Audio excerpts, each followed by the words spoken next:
રામ રામ મિત્રો, આજે આપણે પહોંચી ગયા છીએ ગીર સોમનાથ જિલ્લામાં, જ્યાં પવિત્ર સરસ્વતી નદીના કાંઠે વિરાજમાન છે ઐતિહાસિક અને પાવનધામ વિક્રમેશ્વર મહાદેવ મંદિર. બાળપણમાં આપણને દાદીએ વિક્રમ વેતાળની રોમાંચક વાર્તાઓ તો ઘણી સંભળાવી છે, પણ શું તમે જાણો છો કે એ જ ચક્રવર્તી રાજા વિક્રમાદિત્ય આપણા કાઠિયાવાડની ધરતી પર સોમનાથ નજીક એક ભવ્ય શિવલિંગની સ્થાપના કરી હતી. હા મિત્રો, લોકવાયકા મુજબ આજ વિક્રમેશ્વર મહાદેવની સ્થાપના સ્વયં રાજા વિક્રમાદિત્ય દ્વારા કરવામાં આવી હતી. માત્ર એટલું જ નહીં, આ મંદિર પરિસરમાં વિક્રમ વેતાળની કથા સાથે જોડાયેલી વેતાળની પૌરાણિક ખાંભી એટલે કે પ્રતિમા પણ સાક્ષાત જોવા મળે છે.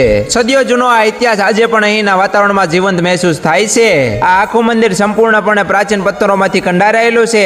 અહીં પગ મૂકતા જ એક અનોખી સકારાત્મક ઉર્જા અને માનસિક શાંતિનો અનુભવ થાય છે.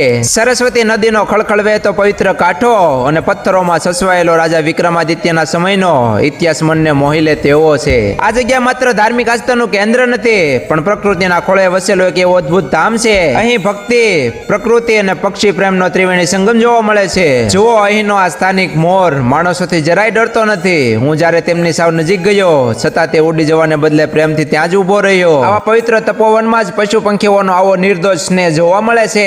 અત્યારે પવિત્ર શ્રાવણમાં ચાલી રહ્યો છે અને આવા ઉત્તમ પર્વે દેવાધિદેવ મહાદેવના દિવ્ય સ્વરૂપના દર્શન થાય એ પણ મોટું સૌભાગ્ય છે. કાઠિયાવાડના પવિત્ર વારસા અને મહાદેવના દર્શન દરેક શિવ ભક્તો સુધી પહોંચાડજો.